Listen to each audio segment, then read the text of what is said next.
So, hello, everybody. Welcome. Whether you're joining us live or watching the replay, I am so excited to have you watch this. I know it's going to be a very inspiring discussion with Fiona Sutton, who has written a number of books, but we've been in my book club, we've been reading A Horse's Voice. And I was just talking with a friend right before the call about how we both have so many bookmarks in the book about things that have moved us. And I was just taking a peek this morning. I was looking for something in particular and ended up running across 2 pages that I was highlighting and marking some more because your book, Fiona, in talking about a horse's life from the horse's perspective is so enlightening. It's so moving. I know some of the early chapters were just very touching, seeing life from the horse's perspective because we don't typically get that as the humans. So I think it's a really powerful, moving book. And I know that we both want to talk about the spiritual side of horses. So I want to turn it over to you first to say hello, tell a little bit about yourself. And I know you share it in the book, but I'd love for the people watching the video to kind of hear how this came about. Yeah. Well, thank you so much for having me here. Big thank you as well to your book club for choosing my book and for all the trouble you've gone to setting this up. So like a really big thank you to all of you. So how the book came about. So my journey first started in 2012, where I had a massive spiritual awakening following the transition of my horse Tiffany. Tiffany had been with me for 26 years, and we did have a very, very close bond. She was a highly telepathic horse, but I never really knew whether that's because we were so bonded on a soul level. So I didn't really know whether it was our bond or whether she was just naturally very telepathic. But when she transitioned, so much stuff happened. I had a dream the night before that she was, well, not that she was going to pass, but the dream was we spent the night together on a soul level. And obviously, afterwards, with what transpired, I think she was letting me know that she was leaving me, but we'd always be together on the soul level, that she was just leaving her physical body. But I think our souls merged as well. So I think she left some of her soul with me. I'm convinced that's what happened. Oh, how lovely. So that happened. Her death was very sudden. It literally happened in 2 hours. I arrived at the yard, everything was normal, fed her. And as I led her to the field, she just started to lose the back end. The back end started to wobble. Hmm. So I knew that wasn't right. I called the vet. I stayed with her. Um, and it was very, she had it was like she knew what was happening. She seemed to know that she was leaving because she gave a great big neigh to the horse in the field next to her, who was a really good friend, like she was saying goodbye. She did the same to me. And then she insisted that I stay with her, and she put her head over my shoulder and she was nickering, like, stay with me, stay with me. And she, every so often, she'd have her head resting on my shoulder, walking in small circles, nickering. Um, and when the vet came up the path, she was spinning in circles all the way up to the field and collapsed. The vet reckoned it was neurological. I drew a lot of comfort from the fact that when she was walking in these circles, she was weird nickering, but it was a greeting whinny. And I felt that a mum had come for her. That's how it felt to me. Um, and then I was in absolute bits, I won't lie. So I went home. I just couldn't stop crying. I was absolutely shattered. And because although she was 33, she was in really good health. And I'd only retired her 3 weeks before because she was so well and so much energy still. She wasn't like a horse in her 30s at all. Um, and I just prayed all day, can I please have a sign that she's in a good place? And then the next 2 days, this sunflower appeared on the bridle path. And I never, because I was dazed, I didn't really clock. I just kept saying, that's the most beautiful sunflower I've ever seen. It was unusual because it was only like a foot and a half off the ground, but it had a big head. And I'd never seen one on a bridle path before. So I just kept saying, that's the most beautiful sunflower. Never seen one on a bridle path. And then it was there the second day. But when we came back an hour later on the ride, it had just disappeared. And my daughter said, Mom, where's that sunflower gone? And then I realised it was impossible because it was early March in the UK and we'd had temperatures, freezing temperatures the week before. And we got back and there was there was a man who used to do gardening, who used to keep his horse at the yard. And I said to him, can you get sunflowers this time? And he said, don't be ridiculous. Of course you can't. And I'm so glad that my daughter witnessed it, and my daughter's friend was with us as well, and she witnessed it because people wouldn't have believed me. Even my close friends said, "No, you were dazed. You didn't see that." And I said, "But my daughter saw it, and her friend saw it." And that so that happened, and then it was the That two is horses so who incredible. Oh it my gosh. is. It just gives me like full body goosebumps. I can't believe, to be honest, what happened to me. So for 5 days, it was like I'd entered another reality. That's all I can say. With the dream, the sunflower. And then on the fifth day, I went to do my friend's horses. And this horse that was in the stable next to my friend's horse, he put his head over the wall and he was always very aloof. If you went to stroke him, he'd just disappear to the back of the stable. He was an ex-race horse. And this day, I was breaking up inside, but I wasn't showing anything outwardly, but he just knew, and he just started kissing and licking me up the neck. And then the horse whose rug I was doing, she started doing it on the other side. Oh my So I God. got these horses just kissing and licking me, and they just took me somewhere, and it went on for about 10 minutes. And the whole time I thought, oh my God, I thought I knew horses, but I never knew them at this level. I never realized. And I thought, do we really know horses at all? Because they were revealing a side to me that I think I always knew was there, but I always thought it was me being too imaginative or wishful thinking. That's what people tell you, isn't it? And but the most amazing thing of all is this went on for 10 minutes. Somebody walked into the yard, she shouted hello, and we all just jumped apart like we'd been up to something we shouldn't. But when I walked out the stable, what I was just and this is so hard to explain. And even now I don't really understand it, but all the pain had gone, all the pain, all the grief. And instead, I just felt this incredible peace and joy and gratitude. And I just felt so grateful that I'd had 26 years with this wonderful horse that just gave me everything. And that I was there with her at the end. And I'd had these beautiful signs and gifts. And now these horses have gifted me this healing. And I felt like a different person. And all I can say is I came back a different person. And while they were healing me, I just thought, that is it. The rest of my life, I'm going to devote to helping them and give them a voice and help them to be seen differently. And this has to be my life purpose. Wow. So from then, just everything changed. I went into animal communication, I went into Reiki healing. The book came about. So after Tiffany, a few months later, I bought Jazz, a very different horse, very beautiful, um, very different to Tiffany.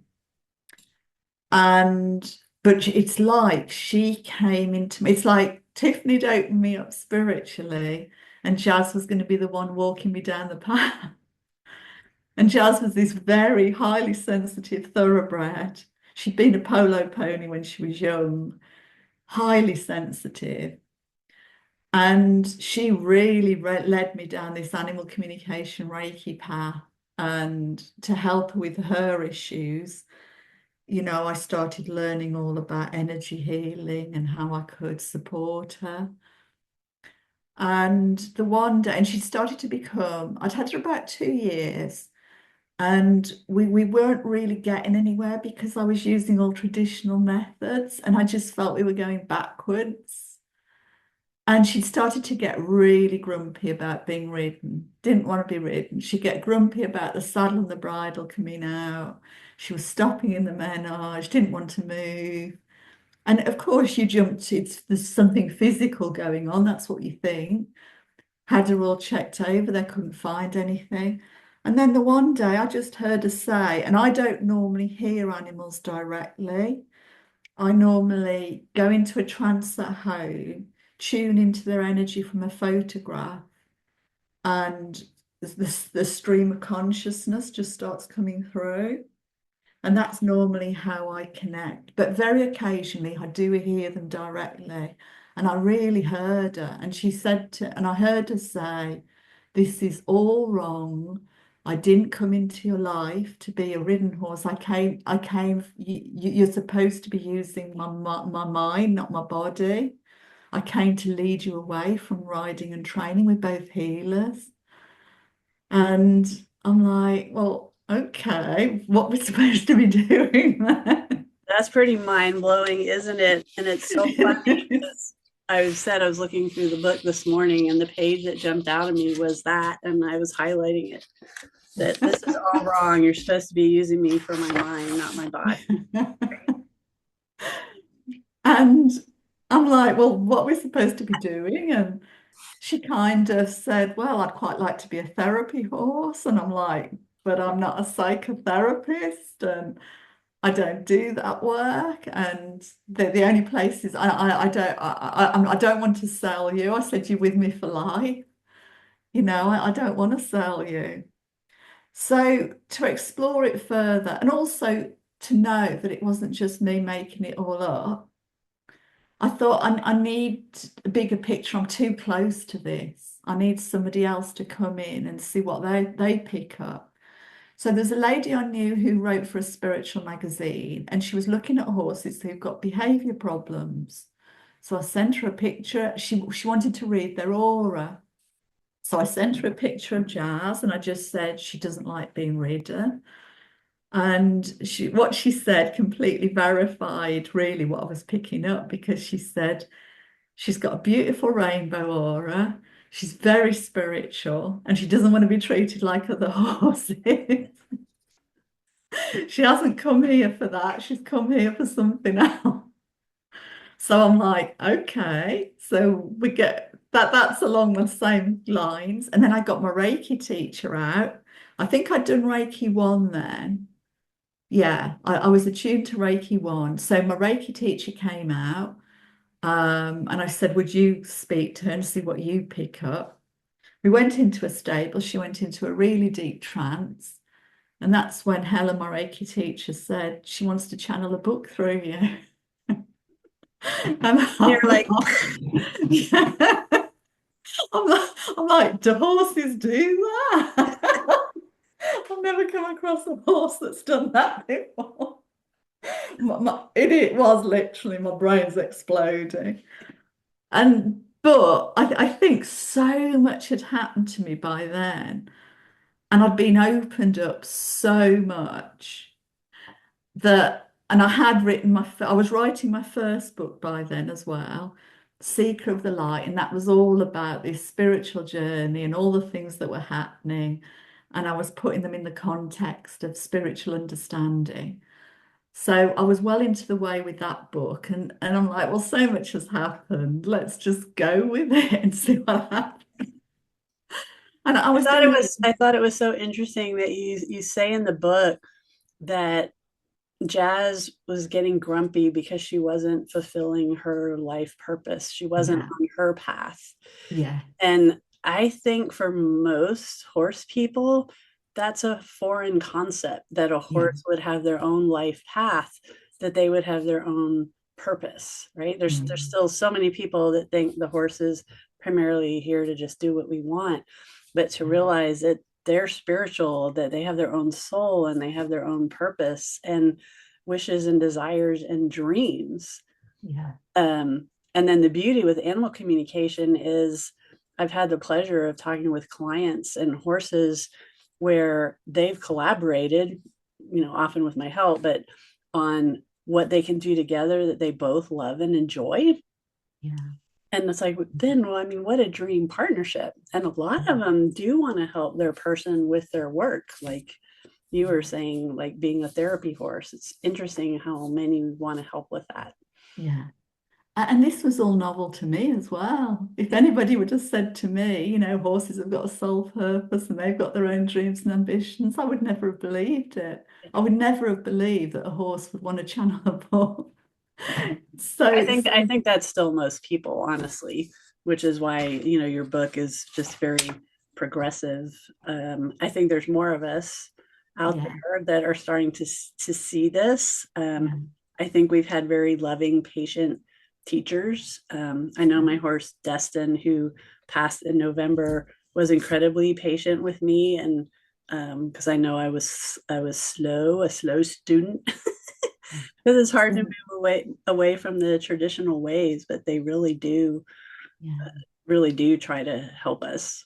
yeah, It's like who's really the teacher. yeah, Um, it's interesting. So you mentioned that Tiffany was telepathic and that Jazz is like dictated this book for you. So how did you experience that information coming through, and how did you know it was theirs and not yours? yeah. And that was a big thing that I had to overcome because right from the word go, it was just like animal communication. So I would turn off my left logical brain.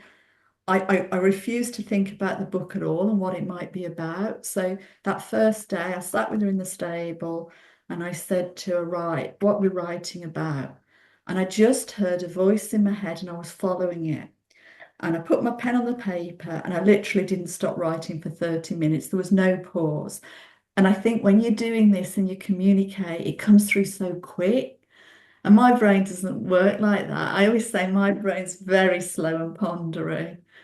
And when I'm talking, it just doesn't come through quick at all. If I'm writing something, trying to use my brain, I'll be like just sitting there. I have to go into these like trance states and let this flow of consciousness. And it wasn't, it just came through so quick. So it did seem, but then you say to yourself, well, okay, I've been around horses a long time.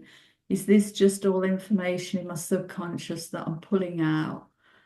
And I think what proved it to me, there was a couple of things. I think, firstly, from the first day I sat in the stable and put my pen on the page, Jazz was a different horse. She just transformed from that first day. All the grumpiness went. And I made a deal with her and I said, I'm going to do this, but I want you to still be okay about being ridden because it's good for you. Keeping you fit and supple. It's good for you. And it's like we made this deal. And that's what enabled my daughter to believe in it because my she's very scientific, she's a vet. And to start with, she was just no way. But seeing the change in Jazz right from that first day and seeing the process, because she saw me sitting in the stable writing all this stuff. After 2 weeks, she said, Mom, I'm 100% with you. She says, I'm totally won over. I totally believe this now. So that was the first thing, the change in her. And from then on, she just became a lovely riding horse. I mean, we just went on to do everything with her. And my daughter went on to ride her as well. And she was a horse you could do anything with. You could take her to shows, you could take her to clinics, you could take her to fun rides. She wouldn't put a foot wrong. Everything changed. That's So that's the amazing. first thing. Sorry. That's amazing. Yeah, it No, is that's amazing amazing. that by giving Jazz that voice and allowing her to being on her path, how it just changed how she felt about her life and the relationship and writing. Yeah, And, if we're honest with ourselves, when we do things that fill our souls up, the saying like fill your cup first and give to others from that place of overflowing, we know that works and how good that feels too. yeah, Um, yeah, that's amazing. exactly. Exactly. And then I think there were things that came out in the book that I didn't know. Like she discussed about horses rolling. Now, Jazz loves to roll. It's a big thing with her. And I knew the obvious reasons why horses roll, but she said, I do it to bring myself down to earth. She said it's really grounding. And she says, and it changes my energy. And I'm like, I didn't even believe her. And I said, I've never seen that. I've never seen your energy change. And then just a week later, she got into a field with one of the geldings. They were having a real great time cavorting around the field, wouldn't be caught. And this went on for 2 hours. It was actually while her field mate, Silver, had been taken on a fun ride. And she's like, oh, well, while he's away, I'll go and have my own fun. She broke into this field because they wouldn't be caught. And then suddenly I saw them go roll. And I'm like, okay, I'll see. And I remembered what she said about their energy changing, and their energy was completely different.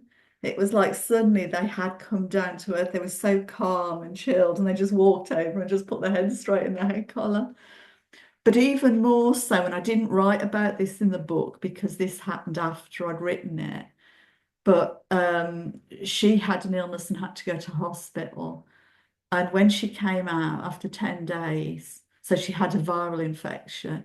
When she came out after 10 days, her energy was everywhere. They walked across the car park towards me, and like her eyes were darting everywhere, her ears were moving everywhere, and she just seemed to have all this fuzzy energy around her. And we led her off the horse box, and she was all fidgety, and I just knew she needed a roll. And I took her in the medical paddock, and she didn't just smell the ground, she was licking it as well. And when she found the right spot, she rolled and rolled and rolled. And that was it. From that moment on, her energy was just so calm and chilled. And she was the perfect patient. I mean, for about a week, she was only allowed out for half an hour a day. And you'd call her and she'd come to you and she'd take a medicine better than a human would take it. And she was just so good and easy and just amazing. So she actually proved it to me on those two occasions. But then years later, I also found it in a journal that apparently in some soil there's a name for it, that it can change the neurology. So what she told me was actually right. It can change the neurology of horses just by rolling in this certain soil. And I didn't know that, and I'd never read that. So when things come through that you've got no awareness of at all. And the other thing was the chapter on the sports horse. Now that was a real eye-opener for me because I don't like horse racing and like top end sports horse. And I just think, what they go through, particularly racehorse, well, all of them really. They're kept in the stables, they have gastric ulcers. It's very unnatural.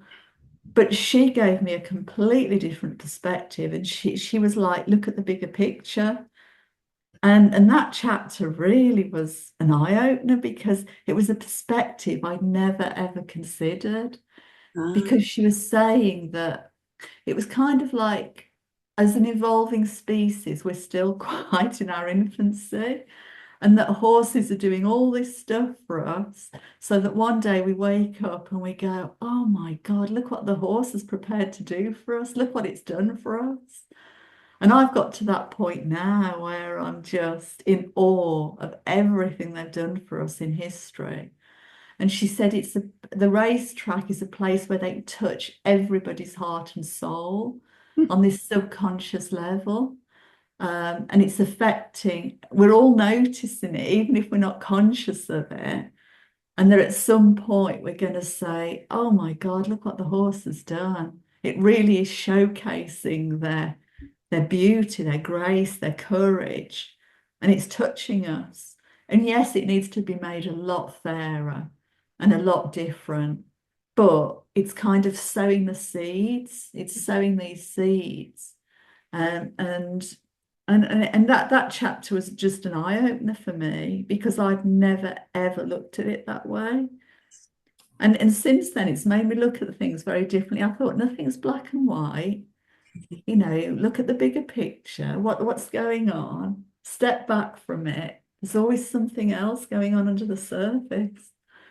Yes, and I'm just been in more and more in awe with the horses doing the animal communication sessions because I'm talking with the horse and asking their perspective, like, oh, do you see yourself as spooky? I think I even asked that of my mare because she can get into like a very hyper alert place, and it's like, no, it's not spooky. I'm vigilant.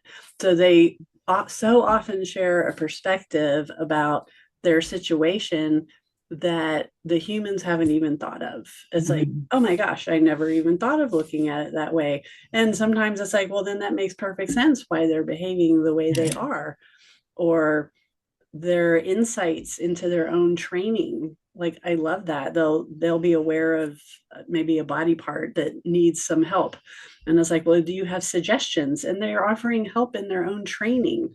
And so over and over again, I'm just like, wow, I didn't know they knew this. I didn't know they could know about this or be willing to share. And yes, and I've been saying literally since I was a child that there's so much more to horses than meets the eye. And speaking of journals, I found one from when I was a kid. I think I was like 12. And there it was in the diary entry for the day. There's so much more to horses. And it's like, there you go. So I feel like that's kind of been my life missions theme in one way or another, taking different forms, but to get people to see that there's so much more to horses.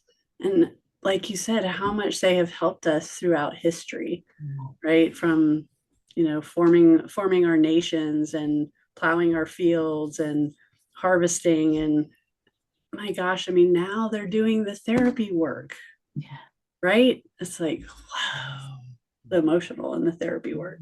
Amazing. it is. And that there's so much they've done to us that for us that I hadn't even realized. I'm learning new things all the time. And some of the things are quite shocking what we've asked them to do in the past. I mean, going to war, that was bad enough because when you think of the horses, they've got much more acute sensibilities than us. You know, all their senses are way more acute than us. And it's so against, it must have been absolutely terrifying for them. But even a few years ago, I didn't even realize this went on, that people would ride horses onto these huge diving platforms and make them jump. I'm like, I just Yeah, can't believe it. What we've asked them to do is truly horrifying. I agree. And then there's one famous one that apparently actually liked it. And it's like, how is that possible? I'd love to talk with that horse and go, how does that work?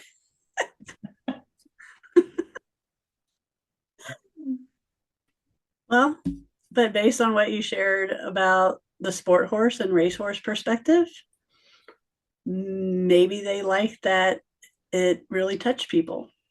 Mm. Um, I know we fostered a horse, this gorgeous thoroughbred, that had been a starvation case, and he was like a walking skeleton when he came into the rescue, and yet by a miracle he was able to pull out of that and just became this black thoroughbred with 4 white socks and a white blaze. I mean, he was such a looker. Um, and he passed kind of unexpectedly, but considering what his body had been through, I guess he wasn't going to have the full life. But I found that even a year later, just thinking about him like really brought up the emotion for me. And he was more a horse for my husband than me. So I didn't feel like I was that close to him to be still grieving him so deeply. So I asked an animal communicator friend to talk with him, and she came back and said that we have the contract for him to get me in touch with my heart, to get me out of my head, which is so busy, and get me into my heart. And it was true. Like every time I would think about him, it's like, boom, I'm dropping into my heart, right? And it, felt unpleasant. And I'm thinking it's grief. Yeah. But it was like, oh, it's not grief. He's helping me get in touch with my heart Yeah. space. And it's like, oh, wow. And so he became a horse I promised to advocate for and speak up for, and That's not beautiful. only tell his story, but what horses are doing for us. Yeah. Yeah. And don't you think that a lot of horses are doing for that? That's that really big thing, get us out the minds and into the hearts. Oh, yes. I've come across so many horses that have said that. And I think this is how they're doing it. I think that's part of the racing thing as well, and the sports thing. They're just trying to connect with us and showing us, look what we'll do for you. And really showcasing their courage and everything. I mean, and moving people, because when you see their brilliance and the magnificence, and it does touch people. Even people, I mean, I've known people who just go to the racetrack and they're not into horses, but they've got such respect for them. I mean, my uncle, he used to bet on horses, but he said that through watching horses on the racetrack, he had a real deep love and regard for them. And he'd say, I really love horses. They're just amazing. So they are touching people, and Yeah. that they're reaching out to people that, normally wouldn't have any contact or any Yeah. connection with them. That's So brilliant. That's brilliant. mm, Mm. something I'd never realized or even thought about. And it's things like that came through the book. And I just thought, well, this is definitely coming from outside me because I was never aware of these things. Right. And it's an eye-opener to me. Yes. Well, and it's interesting for me, I got back into horses as an adult. Um, I took a break and had a computer career and things, and then got back into horses, and I was doing natural horsemanship, which I like to think was better than kind of how what we were doing back in the 1970s. But even that got to where it's like I still felt like I was making the horse do things that they weren't really getting a choice. Yeah.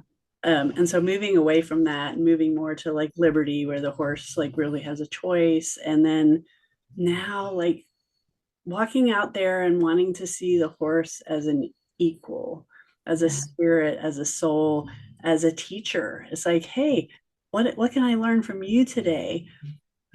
It's such a practice. I mean, it kind of reminds me of meditation. So I've been meditating for decades, and how it's such a practice to work with the mind, and you just keep doing it over and over again until it's easier. And I feel like that because the ego and the human mind still wants to come in and say, well, okay, what are we doing today, and what does that look like? And it's like, oh, and you didn't even ask the horse, right? Like if I'm going to include the horse and have a true partnership and bring in their spirituality and their soul, it's like what does that look like? Mm. And I do love having the tool of the animal communication to actually be able to have a conversation with them and talk to them about what they would like to do. Yeah. It's a massive changer, isn't it? Yes. Massive.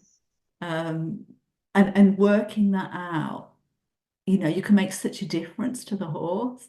It's like my daughter, she bought her horse to compete with, and she's really going off that now. She's like, no, there's no fun in that. And I've done some readings with her, and I've done some readings with her and Rosie, and she'll go, "Yeah, Mum, you're right. Yeah, Mum, you're right." And now they're going on fun rides and having a fantastic time, and both really enjoying themselves. So, and Lauren's very much like me. She just wants to do with the horses what they want to do and what they're happy doing. And I think when you do that, you do develop a really great partnership because you're both enjoying yourself. So they feel your lovely energy, this was something because Tiffany was so telepathic. She absolutely adored being ridden like no horse I've ever come across because she used to feel my energy so easily and how much fun we were having. It was all about fun, fun, fun. Let's go out and enjoy ourselves. Yes. And I've heard that from the horses when it's like, what would you like to do with your person? And it's so much about how their person feels when they're doing a certain activity with them. So Mm. they'll, a lot of times it is spending time just being. So I laugh, right? They'll often show me a picture of just being online and going grazing, but then they share that it's not about the grass. It's about spending time with their person where we're not doing and we're not thinking, Yeah.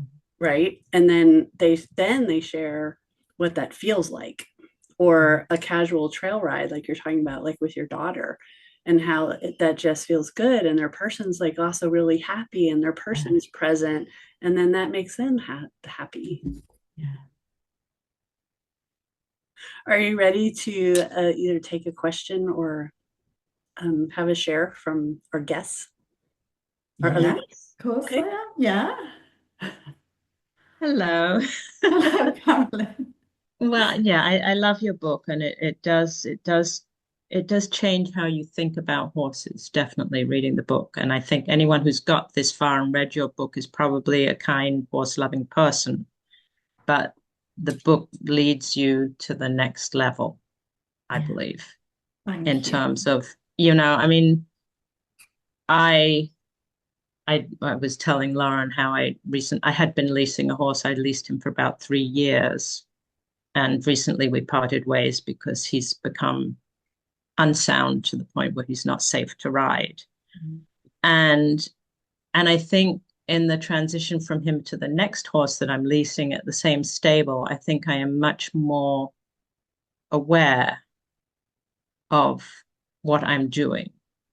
When I go there, I take the extra time and I groom Tom, who was the former horse I groom him as Yeah, well as the horse I'm riding now, because I want to thank him for everything he's done for me. And it's not his fault he's not rideable anymore.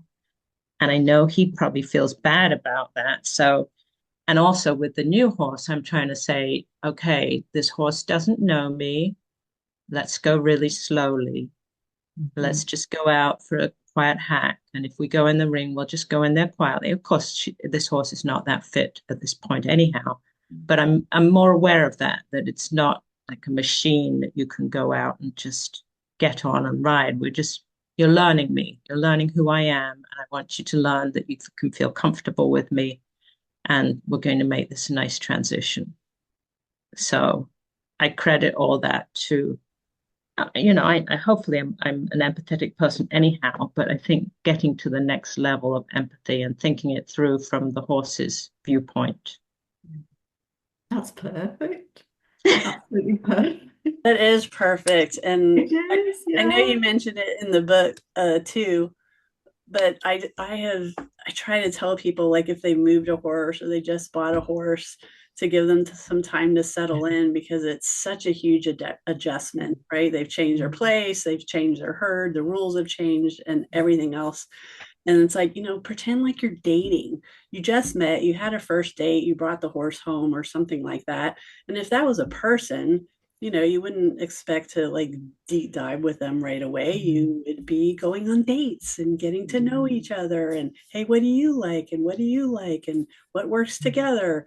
And that would just help a lot of people in Yeah, horses it if they would. would And pretend dating. so many people, I've heard so many people say, this isn't the horse I tried out. And they don't think about how this horse's life has had its whole life changed just in one go. New place, new person, new horses, new routine, everything. I mean, how they cope as well as they do amazes me.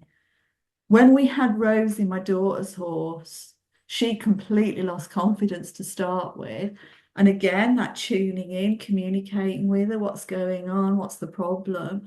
And one of the big problems, and this is something I've never seen anywhere, was that she'd gone from a town environment to a countryside environment. There was all sheep next to her. The sheep were terrifying her. And people don't think of that. And she was like, oh my God, this is so scary. I just can't cope with this. And we don't think that even just changing their environment. But luckily, because I was able to tune in, find out what was going on, understood it. We took our time. We let her go out with other horses. She just followed along behind. If I walked, I'd lead her out. I just lead her out sometimes, just in a bride, not rider, just lead her out. And, just reassure her. And it didn't take long. It didn't take long for her to become confident.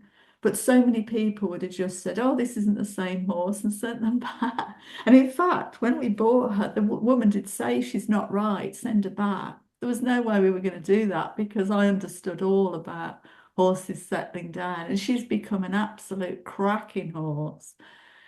She's really has become a really lovely horse, a sort of horse. She's beautifully behaved. You can take her anywhere, do anything with her. And she's so level-headed. And she's not spooky at all now. She was very spooky when we first had her, but not at all. Yeah. She's such a different horse. And that's it. It's just understanding them, able to support them and say, I hear you. I understand why this is difficult. We're going to support you through it. Yeah. And that's, it just makes such a difference.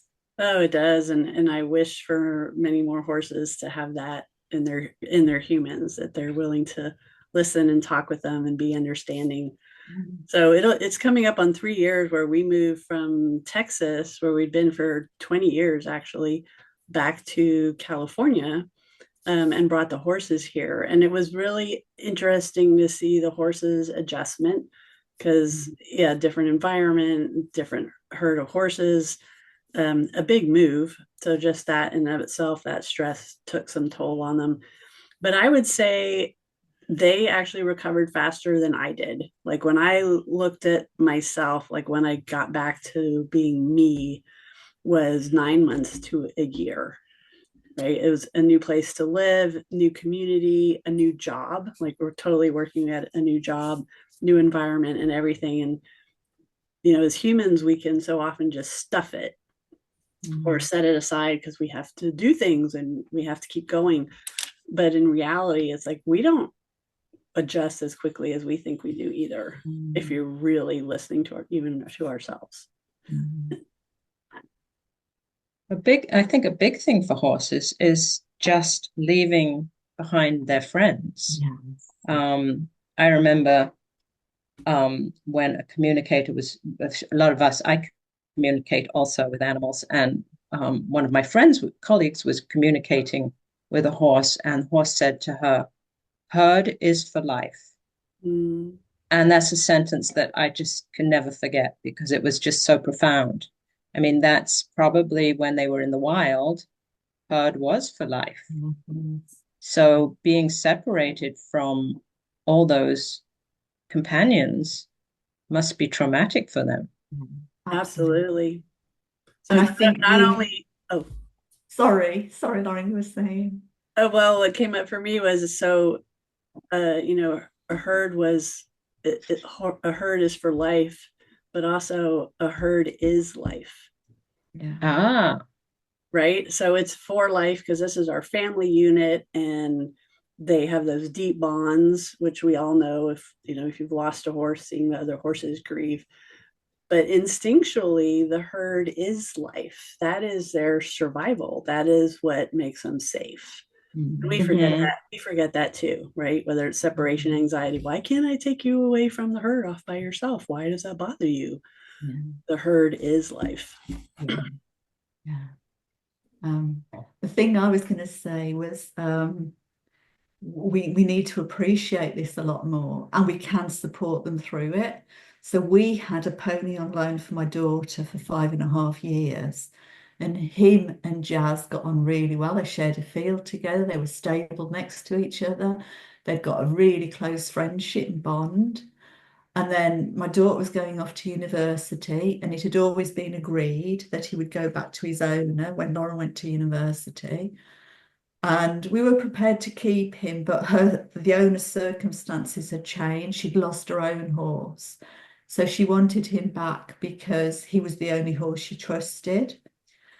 So I prepared them for it. So the week leading up to it, I explained to them both. And people, that's the other thing people don't realize, that when you talk to your horse, they might not understand the words, but they understand the energy behind the words. And I do think on some level, they understand what's happening. So I talked to them every day. The day before the move, I gave them both Reiki. And it was just extraordinary because both of them acted like nothing had happened whatsoever. And Silver went back to his home. He even remembered the step. He had to step up when he went to his stable. And Jazz just amazed me because when she came into a stable that night, I thought, oh, she'll look in his stable to see if he's there. She didn't even glance at it. She got no horse next to her and she didn't even bother. And she never reacted at all. And she just dealt with it like nothing had happened. So Wow. that did prove to me that we can prepare our horses for these things and we can help them through it. And they do respond to it. I mean, that was absolute proof because Jazz is such a sensitive horse. Yes, I mean, normally that would be a situation where both horses would be in distress for a period of time from being, parted from their friends, and they might even be calling for them, right, at the stable. So to have them be that well adjusted is pretty extraordinary. I know Yeah. I know I wouldn't handle it that well if my best friend moved away. So I'd definitely be having withdrawals or something. That is amazing. Um, trailer loading is such a common issue with horses and humans, right? Where the horse won't get in the trailer. And so many times the horses have just told me that, why can't you just tell me what's happening? Where am I going? Like, why am I getting in the box? Like, where am I going? Am I going to know anybody there? Like, are we going trail riding? And it's, oh, it's a friend that I've seen before. How long are we going to be gone? And then most importantly, am I coming home? Yeah. Yeah. Right. And it's like, oh my gosh, that seems like so simple, because if you and I were going somewhere, we're going to lunch, I'm not going to just ask you to get in the car and not tell you anything unless it's a surprise, maybe, right? But otherwise it'd be like, no, we would have had a conversation about, hey, where do you want to go for lunch, and work that out, and this is how long I have. And yet we just unconsciously like expect the horses to just, well, go in because I said, and I'm not going to tell you anything about it or where you're going. You may or may not come home, and wonder why they won't get in. Sometimes they know anyhow where you're taking them. Yes. I found that out with one horse. I had one horse that was a self-loader. He would load himself on. I didn't have to even walk in front of him. He was wonderful. And then one day, the barn where I kept him, they were closing, so I had to move him. I could not get him in that trailer. And because he did not want to leave. In the end, I had to I think I drove my trailer over and someone else rode him over. At least I wasn't moving far. Right. But he's like, I am not leaving this barn. I like this barn. There's lots of grass. It's a lovely place. And I'm like, it's being sold. I can't keep you here. Right. And that's why I was like, dang, I wish I knew animal communication like back then, right? Right. I've used it with rescue horses. So I've been involved in several seizures where, the horses are in a bad enough state that it's gone to a judge, and the judge has ordered a seizure warrant. And so then we're going on the property, and you're with law enforcement, and you're seizing the animals. And Wow. a lot of times it's like a herd that's gotten out of hand, like maybe they just were breeding, and so you have untouched horses and things, and you're trying to get these horses loaded in. And so I would try to show them, even before my official animal communication, I'd be trying to show them pictures and tell them like where they're going. Like, on the other end of this trailer ride, you're going to have all the food you want and water, and you all are going to be safe and things. And it would work every time. They would get in, like prior to me saying anything, they'd be in a chute and they're trying to push the horses, and the horses are all resisting, kind of like what you're talking about, Carolyn, that they don't know where they're going, so they don't want to go in. It's like, you're going to safety and food and water, and it would work. It would work. Makes all the difference, doesn't it? Yeah. I actually think that animal communication and energy healing are just such incredibly powerful tools. I think of them now as fifth dimensional tools rather than third dimensional, because they just make so much difference, Yeah. you know, and that bond with the horse and how you can support them and help them. It's just incredible. But I just think a lot of people haven't quite caught on to that yet. I agree. That those of But us there's who lots of know, us, who want our horses to be our friends, and this is what you would do for friends. And I want to thank you because I've got trained in Reiki, but I haven't used it much. And reading your stories and actually some of the lovely articles on your website, Fiona, about Reiki and how you use them have inspired me to start using them again. fantastic. So we have a Mustang here at the ranch that has like a little bump in his ear. It's probably like a little sarcoid or something, being treated. And so today I just said, hey, would you like some Reiki? And so I just stood there and I didn't touch him. I just stayed away. And I mean, within the first minute, he's already yawning. It was like, oh, wow.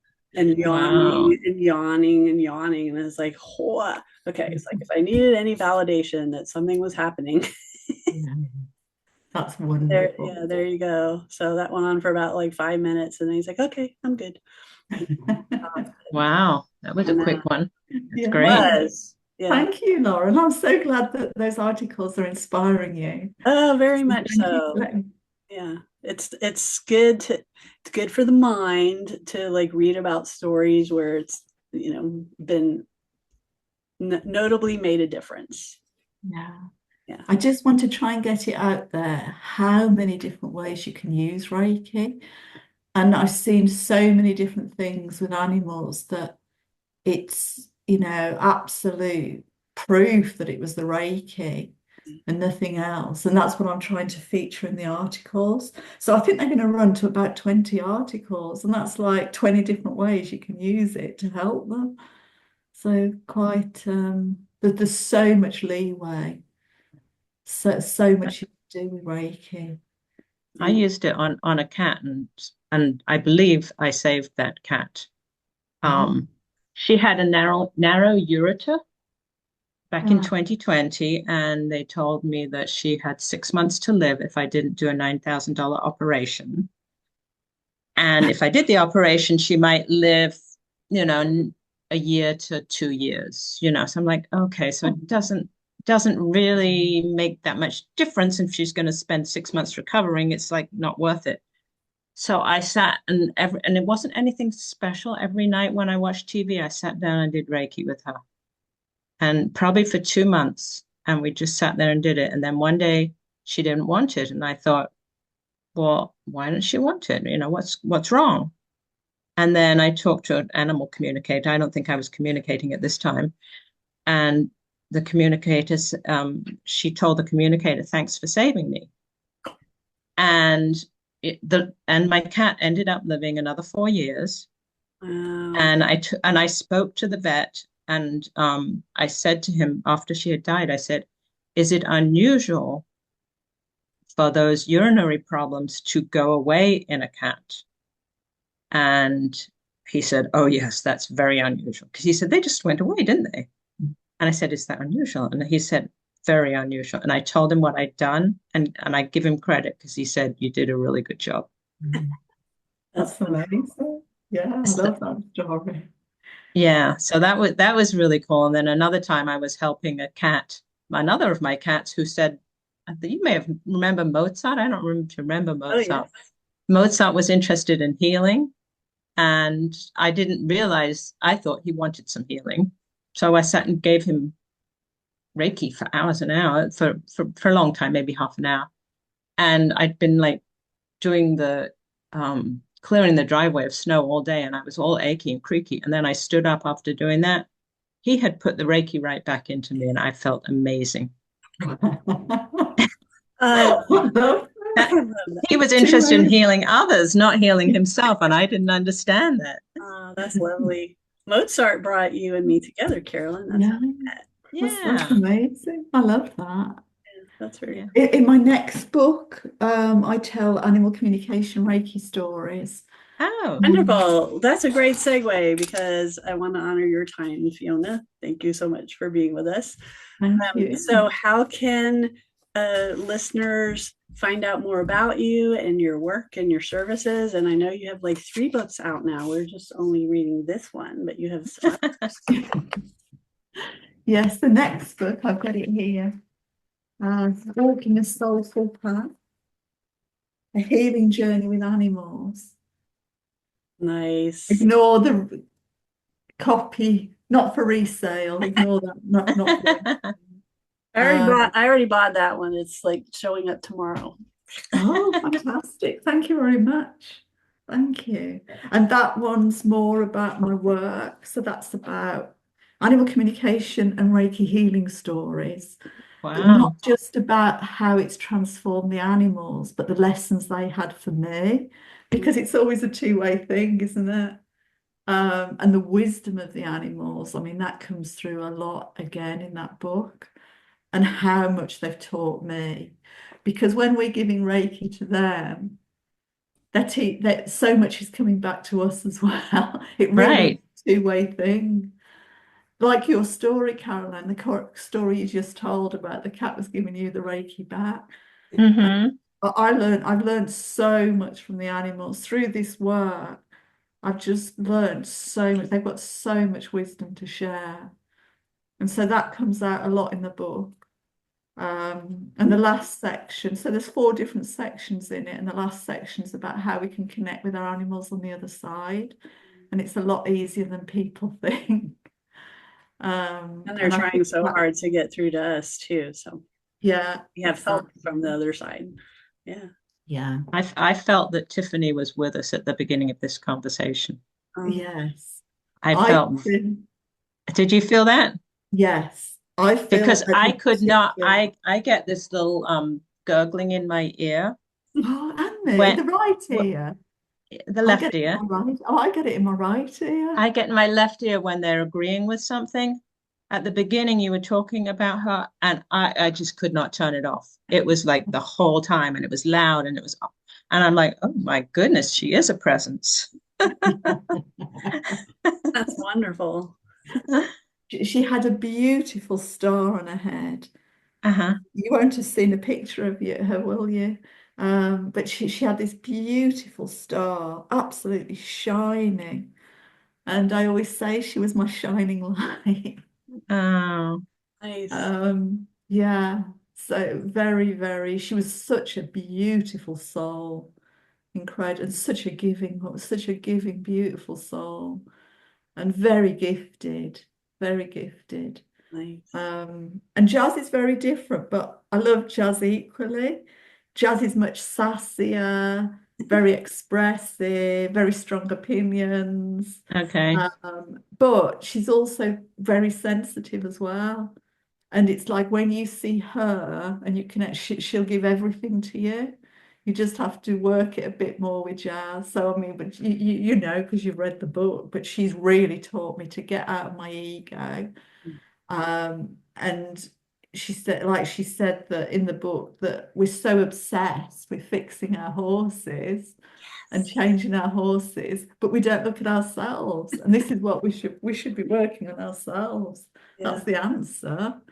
So Mm-hmm. it's like, why are you always trying to fix me? This is something I heard a sailor once. Why are you always trying to fix me? I accept you for who you are. Why can't you accept me for who I am? And that was like such a light bulb moment. I'm like, yeah, she's That was like a mic drop moment for me reading that. I mean, I felt that straight in my heart, like, boom, why can't I accept you as you are? Why can't you accept me the yeah, same? It was like, boom. yeah. Wow. Yeah. And you think in the horse world, we're just so focused on how we can make all these changes to our horse. And yet, once I took the focus off her and concentrated on myself, worked on my own physical imperfections, my own crookedness, my own mental state, emotional state, spiritual state, then everything just came right. So, Yeah. They're just a mirror I think to that us, I think that really. little video clip needs to be on loop right there. And play over and over again so people get that. That's amazing. So how can people stay in touch with you? I know you're on Facebook and Yeah. website. I'll put So links in the comments too for the recording. yeah, so my website is www.unitingsouls.co.uk. Okay. You can find me on Facebook, so either personally through my name, and then I've got a business page, which is Uniting Souls Through Animal Communication and Reiki Healing. And then I've got a group which I've set up recently called Seekers of the Light Unite. And the aim is that of that group is to try and bring all spiritual. I'd like to create a spiritual community where people feel they can just go, can just share, and everybody contributes. So it's not just me. You know, if something's happened to you that day and you just want to share in the group, just go ahead and share. Yeah, that's a And I just beautiful be a post. space of light, Yeah, it is. It's space of lovely. light. And on a Monday, I say to people, share your business, share about your business, promote yourself, advertise yourself. So on a Monday, everybody can do that. And eventually, I mean, I'd like it to grow so that we get to a point where perhaps each week people can talk about their business and what they're doing, and talk a little bit about what work they're doing. So we can all learn so much about what's going on in the spiritual arena, because there's a lot of things I'm not really that familiar with. Um, and I think if we're in this awakening world, they keep telling us, don't they, that we're all awakening, our conscious is rising. There's going to be more people turning to the spiritual path. And it's just nice to showcase what everybody's doing. And there's something for everybody. We're all on different paths. None of us are supposed to be on the same path. You know, we've all got different truths. What's right for one isn't not right for somebody else. But by sharing this, it gives everybody the full, you know, I'm trying to think of the word, full array of what's out there and what they can, and there's something for everybody. I do think spiritually there's something for everybody, because we're spiritual beings, aren't we? Even though our society shuts that down, that's what we are. Yes, we are. Yes, and I've just been in the group a week or so, but the posts are really lovely, and it's a really nice energy in there. So I Thank you. recommend Thank that. you, Lauren. And I will put all those links in the comments for the replay so that everybody can just click on them. Fantastic. That's wonderful. Yes, so all please come into the group, come onto my pages. Wonderful. Let's try and build this community and put Spirit told me to do this. They just said, you know, you all need to come together and be a light in the dark. Nice. Uh-huh. Nice. The more of you that come together, it's much harder on your own. On your own, you're just little pinpricks of light. When you all come together, you build a fire. Right. Oh, I love that imagery. Yes, that's lovely. Yeah. Oh, that's So beautiful. thank you so much for having me on here. So Oh grateful. my gosh, I am We're so happy to have honored. you. It's been so nice to get to know you a bit, and you're absolutely a lovely soul. Thank And you. thank you As are for you. your books and all you're doing to get the word out about horses' wisdom and their spirituality. Thank you so much. And the Thank you, same Carolyn, for for being you here. both. Yeah. Thank you, both Yeah. of you, for all you two are doing. Thank you. It's been lovely being here. So Wonderful. thank you so much for the opportunity. Thank you. Bye. All right, take care. Thank you. Bye.